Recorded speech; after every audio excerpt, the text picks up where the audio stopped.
Yes, good morning everyone. આજે આપણે ભણવા જઈ રહ્યા છે બેટા લેવલ 4 MCQ નંબર 6. બહુ જ ઇમ્પોર્ટન્ટ ક્વેશ્ચન. HCl અણુની વિદ્યુત ડાયપોલ મોમેન્ટ 3.4 × 10⁻³ કુલમ મીટર છે. આ અણુના બંને પરમાણુ પર સમાન મૂલ્યના વિજાતીય વિદ્યુત ભારો છે એમ કલ્પીએ. બરાબર, એવું જ હોય એકચ્યુઅલી. તો આ વિદ્યુત ભારનું મૂલ્ય ખાલી જગ્યા હશે. હવે બે પરમાણુ વચ્ચેનું અંતર 2 એંગસ્ટ્રોમ છે. તો સૌથી પહેલા તો બેટા આપણે કોનું કિંમત શોધવાની છે એ મગજમાં ક્લિક થવું જોઈએ. આપણે શોધવાની છે કિંમત વિદ્યુત ભારનું મૂલ્ય. બરાબર છે. અને વિદ્યુત ડાયપોલ મોમેન્ટ, અંતર અને વિદ્યુત ભાર એ બંનેને સાંકળે એવું સૂત્ર કયું છે એ મગજમાં આવવું જોઈએ. તો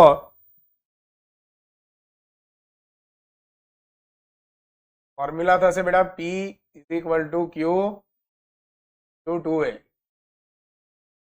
બરાબર છે. અને P છે એ સદિશ રાશિ છે, બધાને ખબર છે. હવે P ના બદલે અહીંયા લઈશું 3.4 ગુણ્યા 10⁻³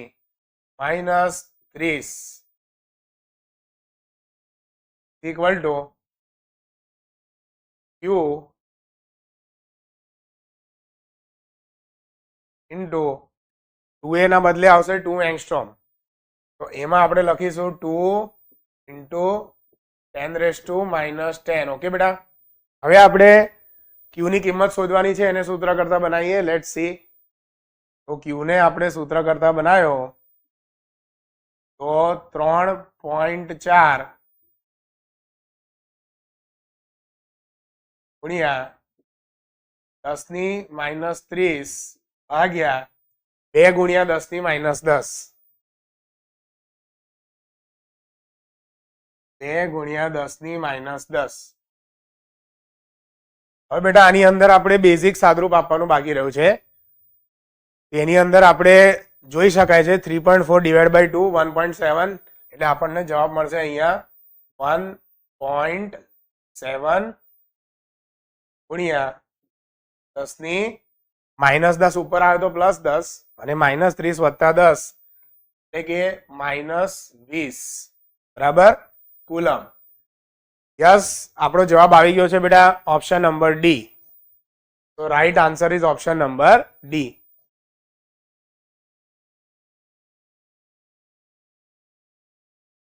યસ બેટા, અનધર ઇમ્પોર્ટન્ટ ક્વેશ્ચન. પૃષ્ઠ સાથે સંકળાયેલું વિદ્યુત ફ્લક્સ ક્યારે ધન હોઈ શકે? તો એના માટે મને વિદ્યુત ફ્લક્સની ફોર્મ્યુલા ખબર હોવી જોઈએ. તો વિદ્યુત ફ્લક્સની ફોર્મ્યુલા છે ϕ = E.A.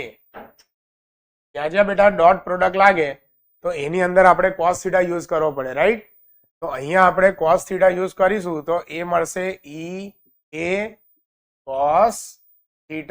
બરાબર. પ્રશ્ન છે બેટા ક્યારે cos θ ની વેલ્યુ ધન હોઈ શકે? તો અગર ઓપ્શનમાં તમે ધ્યાનથી જુઓ તો તમને ખ્યાલ આવે છે કે θ > 90, greater than 90, equal to 90, less than 90. Right બેટા? તો અહીંયા આપણે ધન કિંમત પૂછેલી છે.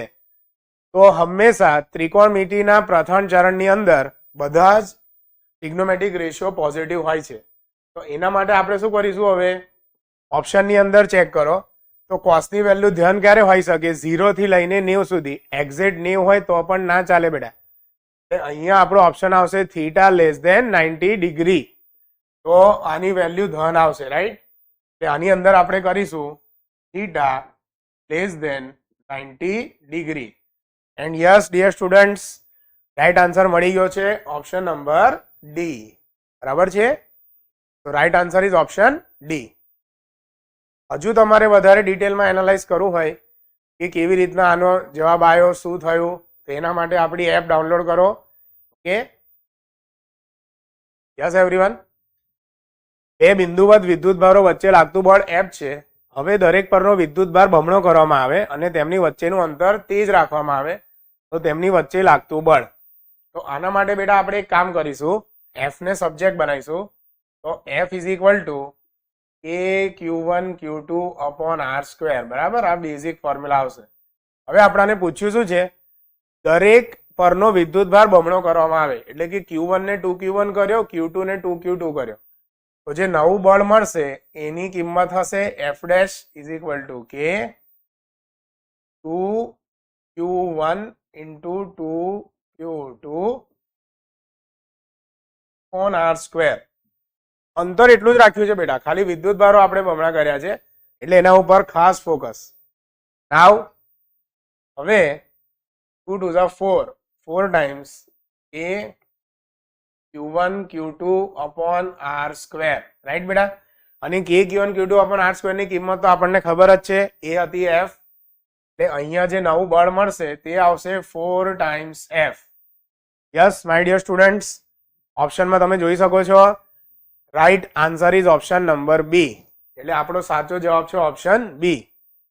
ઓકે, શું તમને ખબર છે બેટા કે અભ્યાસ કરો એપ અગર તમે ડાઉનલોડ કરો છો તો એની અંદર ડિટેલમાં એનાલિસિસ તમને જાણવા મળે છે. એક ક્વેશ્ચન તમે કેટલા ટાઈમમાં સોલ્વ કર્યો, ઓકે, એનું રિયલ ટાઈમ એનાલિસિસ.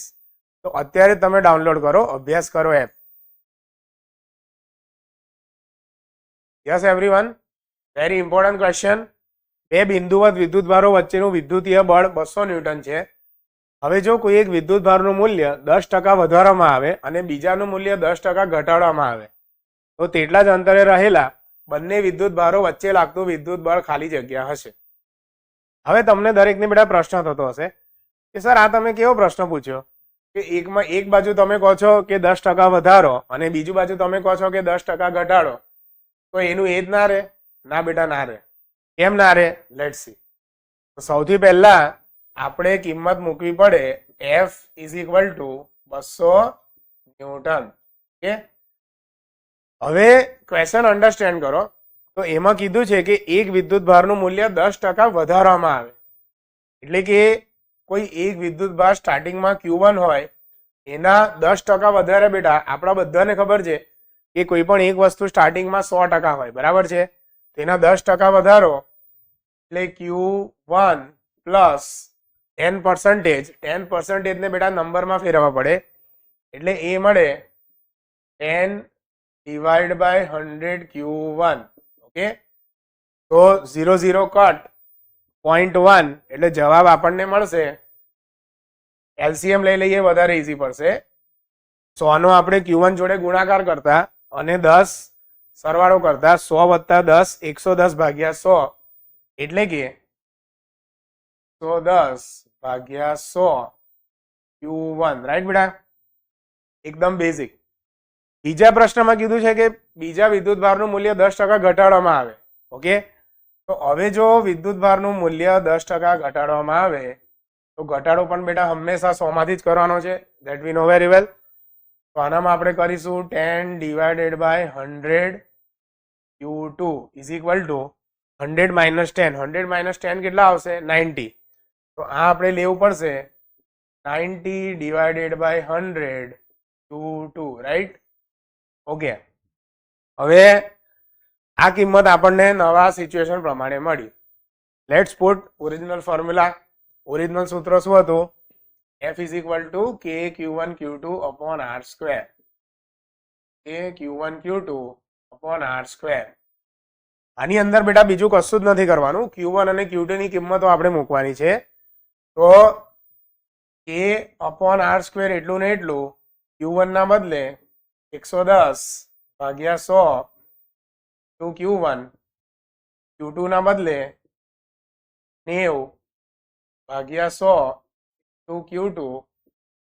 હવે આની અંદર આપણે આગળ જઈએ તો 0 0 કટ થશે, 0 0 કટ 0 0 કટ 11 નવા 99.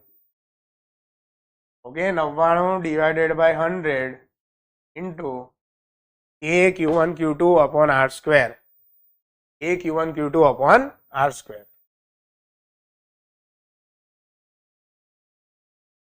ઓકે, હવે બેટા K Q1 Q2 upon R square already સૂત્ર આપેલું હતું 200 ન્યૂટન, તો એ આપણે 200 ન્યૂટન પુટ કરી દઈએ તો 99 upon 100 to 200 newton. Yes, 00 cut.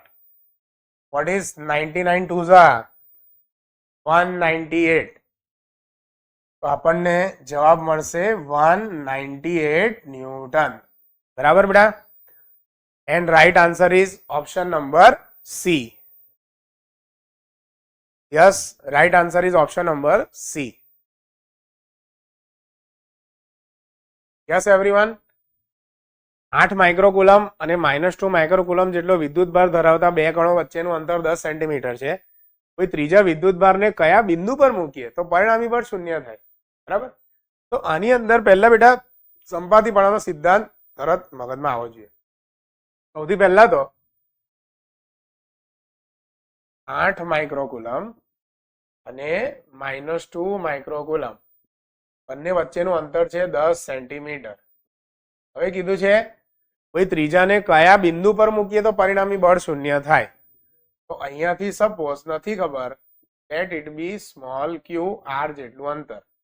હવે બેટા આર અંતર આપણે શોધવાનું છે, તો એના પર સંપાતીપણાનો સિદ્ધાંત લાગુ પાડીશું.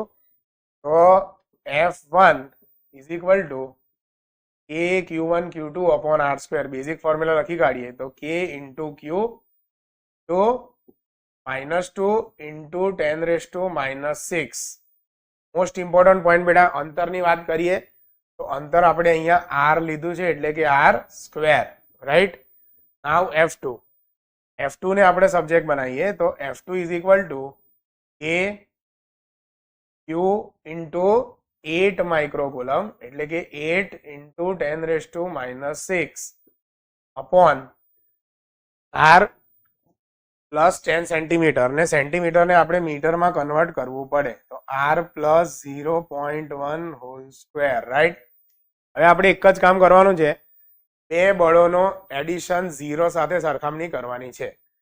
તો બંનેને આપણે સરવાળો કરીશું તો F1 plus F2 is equal to 0. હવે મળશે બેટા મને K into Q -2 into 10⁻⁻6 upon R square plus most important KQ into 8 into 10⁻⁻6 KQ into 8 into 10⁻⁻6 upon R plus 0.1 whole square equal to 0. Right બેટા? હવે અહીંયા કઈ ક્વોન્ટિટી કોમન છે એ આપણે ખાસ વિચારી લેવું પડે. તો KQ ઇન્ટુ 10⁻⁻6 બધાને ખ્યાલ આવતો હશે કે કોમન છે. રાઈટ? તો હવે અહીંયા KQ ઇન્ટુ 10⁻⁻6 એક સાઈડમાં લખીએ તો બાકી બચે -2 upon R square plus 8 upon R plus 0.1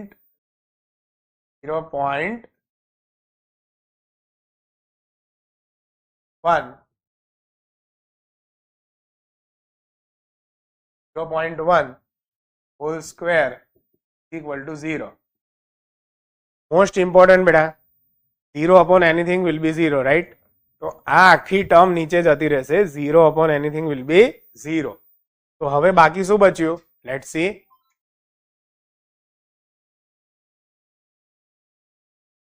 -2 upon R square plus 8 upon R plus 0.1 whole square is equal to 0.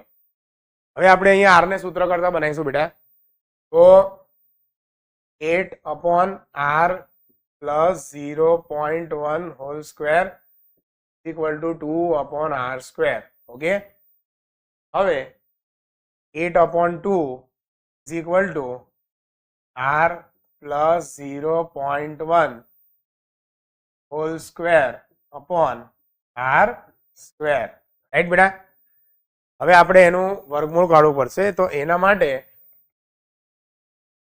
4 બરાબર R plus 0.1 upon R whole square R plus 0.1 upon R is equal two 2. So R plus 0.1 is equal to 2R. And yes, my dear students, R is equal to 0.1 metre મળ્યું છે આપણાને. બરાબર બેટા? હવે એક વખત આપણે ઓપ્શન જોઈ લઈએ. તો ઓપ્શનની અંદર કોઈ જગ્યાએ મને 0.1 મીટર તો દેખાતો જ નથી, પણ હા 10 સેન્ટીમીટર દેખાઈ રહ્યું છે બેટા, તો એમાં આપણે તરત કન્વર્ટ કરીશું metre to centimetre multiply by 100. એટલે કે right answer is option D. બરાબર છે, right answer is option D.